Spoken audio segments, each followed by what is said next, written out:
ತಹಶೀಲ್ದಾರ್ಗೂ ನಾನು ಹೇಳ್ತಾ ಇದ್ದೇನೆ, ಇನ್ನು ಮೇಲೆ ನೀವು ದಾಖಲೆಗೆ ನಮ್ಮ ಕಚೇರಿಗೆ ಬರಬೇಡಿ ಅಂತ ಹೇಳಿ. ಸ್ವಲ್ಪ ಬೋಲ್ಡ್ ಸ್ಟೇಟ್ಮೆಂಟ್ ಮಾಡಿದ್ರೆ ಜನಕ್ಕೆ ಏನಪ್ಪ ಇವ್ರು ಹಿಂಗೆ ಹೇಳ್ತಾವ್ರೆ, ನಮ್ಮ ಕಚೇರಿಗೆ ಬರಬೇಡಿ ಅಂತ ಹೇಳ್ತಾ ಇದ್ದಾರೆ ಅಂತ ಆವಾಗ ಸ್ವಲ್ಪ ಜನ ಗಮನ ಕೊಟ್ಟು ನೋಡ್ತಾರೆ. ದಾಖಲೆ ಬೇಕಾ, ನಮ್ಮ ಕಚೇರಿಗೆ ಬರಬೇಡಿ, ನಿಮ್ ಮನೆಯಲ್ಲೇ ಕೂತ್ಕೊಂಡು ಅಪ್ಲೈ ಮಾಡಿ, ಆನ್ಲೈನ್ ಅಲ್ಲೇ ನಿಮ್ಗೆ ದಾಖಲೆ ಕೊಡ್ತೇವೆ, ಅವೇರ್ನೆಸ್ ಮಾಡಿ ಸ್ವಲ್ಪ ದಯವಿಟ್ಟು. ಆವಾಗ ಜನ ನಿಮ್ಗೂ ಹೆಲ್ಪ್ ಆಗುತ್ತೆ. ಇದು ಅನಗ ಜನ ಬರೋದು ಅಲ್ಲಿ ಸುಮ್ಮನೆ ನಿಮ್ಗೆ ಏನಾಗುತ್ತೆ, ಯಾರಿಗೆ ಆಗ್ಲಿ ಜನ ತುಂಬಿಕೊಂಡ್ರೆ ಫ್ರೀ ಆಗಿ ಕೆಲಸ ಮಾಡಕ್ಕೆ ಆಗೋದಿಲ್ಲ. ಅವರು ರೆಕಾರ್ಡ್ ತಗೊಳಕ್ ಬಂದವರು ನಿಮ್ಮ ತಹಶೀಲ್ದಾರ್ ಕಚೇರಿ ಒಳಗಡೆ ಬರ್ತಾರೆ, ಏನೋ ನೀವು ಕಂಡ್ರಿ ಅಂತ ಏನೋ ಒಂದು ಕೇಳ್ತಾರೆ.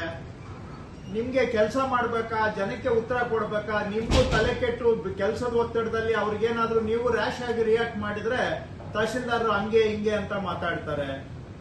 ಯಾಕೆ ಬೇಕು ಈ ಜನ ಒತ್ತಡ? ಯಾವಾಗ ಅವ್ರಿಗೆ ನಾವು ನೇರವಾಗಿ ಫೆಸಿಲಿಟೇಟ್ ಮಾಡಬಹುದು, ಅದಕ್ಕೆ ಅವೇರ್ನೆಸ್ ಪ್ರೋಗ್ರಾಮ್ ಮಾಡಿ ದಯವಿಟ್ಟು ಎಲ್ಲರೂ.